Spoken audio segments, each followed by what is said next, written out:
Welcome back to the Compost Pile, your source for all things gardening and homesteading. Today we're doing a part 2 on our previous podcast episode where we kind of walked around the garden and we looked at things that were going on. And I talked a lot about just listening to what the plants in the garden are actually telling us, because they do in turn tell us a lot about what's happening with visual signs, with pest problems. So today, I'm here to talk about how oftentimes as gardeners, especially now in a busy world, we're looking online, we're seeing things happening, but we see a lot of perfection. We see a lot of really lush spaces, and sometimes that can be misleading. So we're going to look at what imperfection looks like today. So if I showed you 2 different tomato plants, one was perfectly green, loaded with fruit, and another maybe had some holes in the leaves, maybe a little paler color, but it still is producing fruit, you would obviously assume the greener one might be healthier, right? That's not always the case. We're going to look at an array of examples today of things that are happening in soil with the plants and kind of build on what they're telling us. So here's a good example. We have this first tomato plant. It's much more dense with foliage. It's loaded down with fruit. And then if we skip over, we've got a couple other plants where you can significantly see the difference in the color of the foliage. That doesn't necessarily make one healthier than the other. One of the differences we're seeing here comes from just elemental stress. This plant back here does not get as much sunlight because it has some shade protection, so it changes how the plant actually performs and looks. But that doesn't necessarily mean that plant A is healthier than these 2 plants here.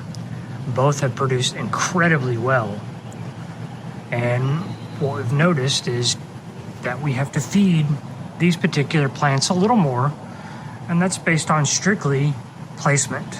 So next we can look at maybe what healthy soil can show us, and some of the things that pop up that people jump to treating or handling maybe in a wrong manner.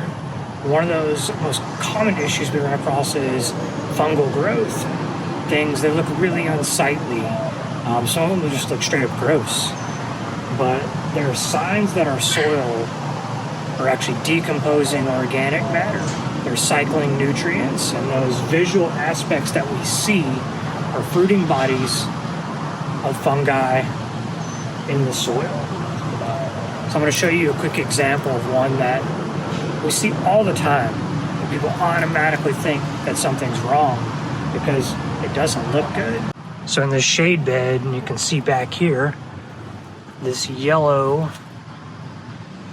section, this is the actual fruiting body of a type of fungi that's growing. It looks pretty gross. You can also see here, this one, it's growing around the leaves and the stalks of the plants. So most people are going to jump to the conclusion that this is harming their plant or something's wrong in the soil, when in turn, this is a sign that the soil is a living, working thing, and that things are happening beneath it, which in turn are making our plants healthier and more resilient. Because just because a plant doesn't look perfect doesn't mean that it isn't healthy in some aspect. There's always things that are happening that are going to make something look not picture perfect. And that's a way that we create resilience. Our plants, they get acclimated to an environment.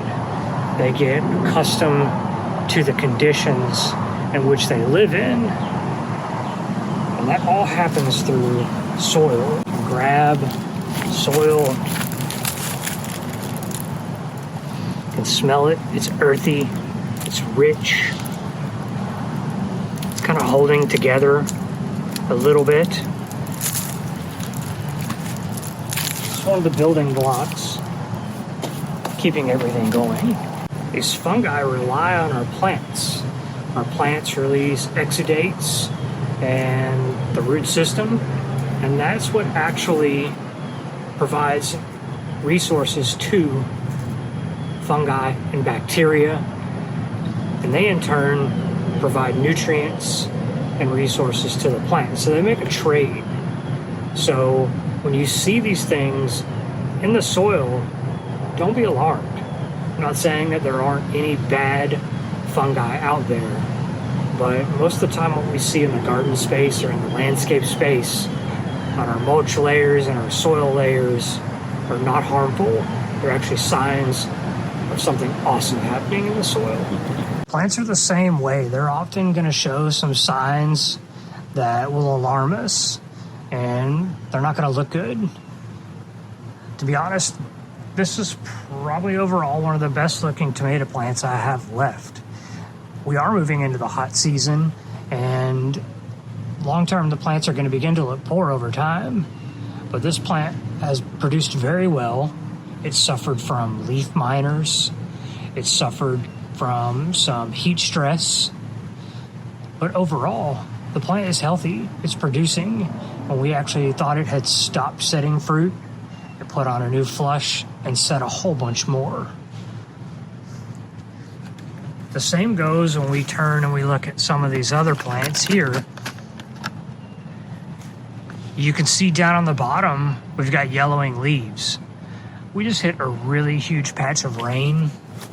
It rained for a couple weeks pretty regularly and excessively at some points.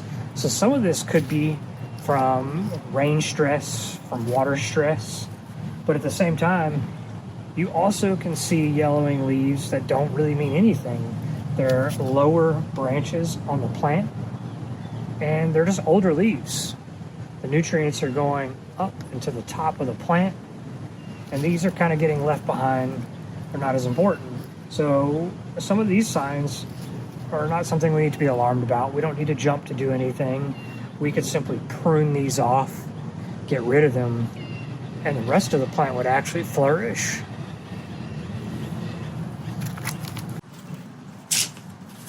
This particular tomato plant is probably my favorite example of unruliness and just total chaos that we've had for the past 2 seasons. This plant gets so vigorous, and you can see here, it's hit the ground already, and it's growing back up almost as if it were a secondary plant. And there's nothing wrong with that. You know, a lot of people would be alarmed that it's dragging on the ground. Could that help, entice more pests? Sure. But at the end of the day, I've gotten so many of these Rapunzel tomatoes off here, and there's still tons on here. It's still setting fruit. So again, sometimes we don't necessarily need to worry about the way it looks. There's even branches on some of these. I'll show you an example on another plant where we just truthfully didn't support it well enough. And the branch bent over, it kind of cracked, somewhat broke, but it's still holding on. It doesn't look good, but the fruit's still setting. Everything is still growing, and we're still getting what we want.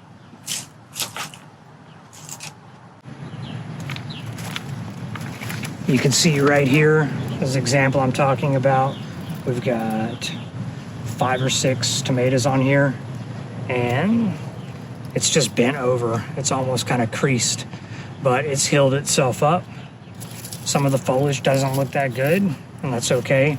That probably has a lot to do with it being on the lower portion of the plant. We've also gone through a lot of rain, as I mentioned, but overall, they're even beginning to blush, and we're gonna get some tomatoes on this. Now, could have they gotten bigger had I kept everything perfectly upright and tied off? Most likely so, but I'm not too worried about it. There's often times we might experience discolorations other than yellowing. This one particular plant has purple margins all over the outer leaf edge here, and it's kind of spread, and that's coming from a nutrient deficiency. But the plant is reaching kind of the end of its cycle, it's not setting any new fruit or getting ripe tomatoes off here as they come along.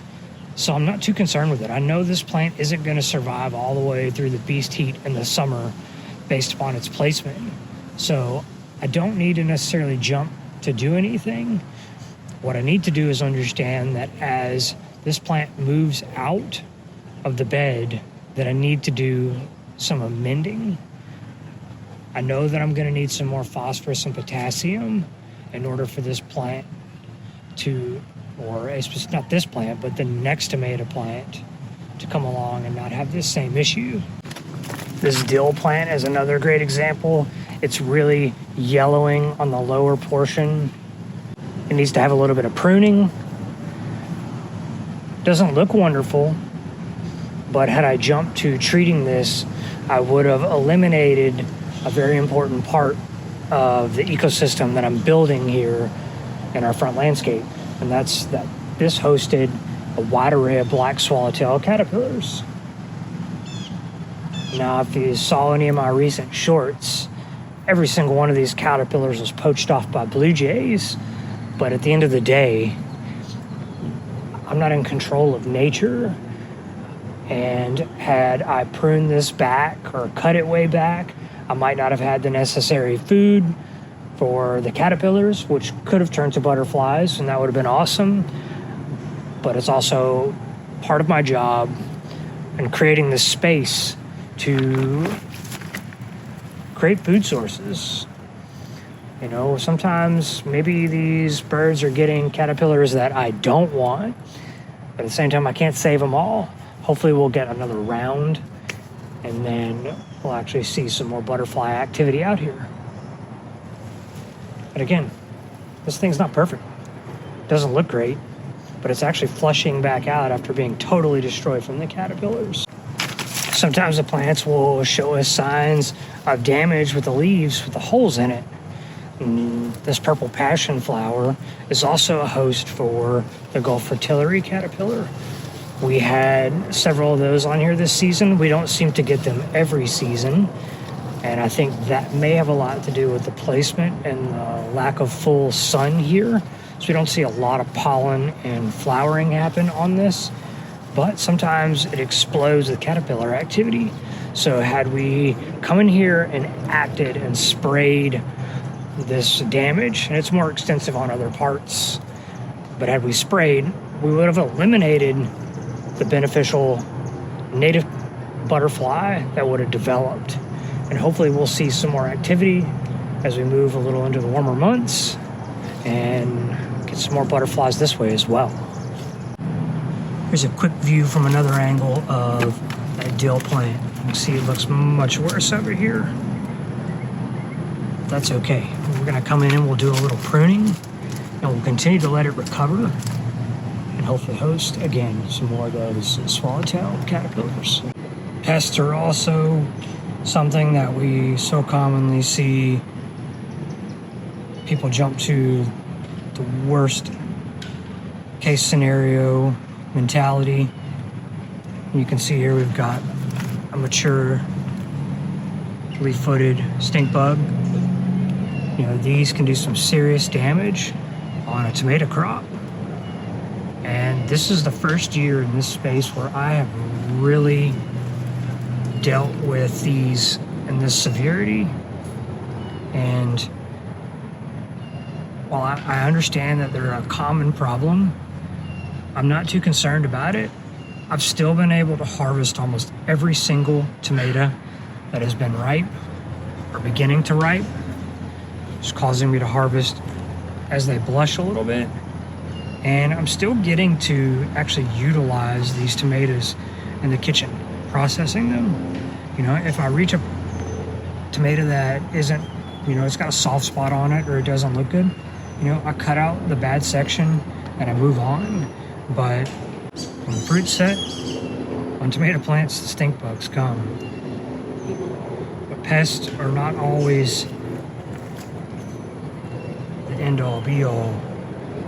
And when you really think about it, pests are actually very important. You know, it's unrealistic for us to not have any pests in a garden, but without them, we no longer have food sources for other insects that we do want in the garden. So it's okay to have a little pest damage here and there. It's okay to have a little imperfection. And that's kind of really my point today, as I step around and kind of just see what's happening in the garden. So as I close out today on this episode, the whole goal here is just to really drive home that imperfection is totally normal and it's okay. It still means that you're succeeding in what you're doing and you're learning as you go. And sometimes imperfection and chaos looks pretty awesome. We see a lot of cool things out in this little space, and none of it's ever perfect, but it produces year after year, time after time. So we'll catch you on the next one on the Compost Pile. Thanks for watching. If you're enjoying the content we're creating, please leave us a review and consider hitting the subscribe button. Thanks again.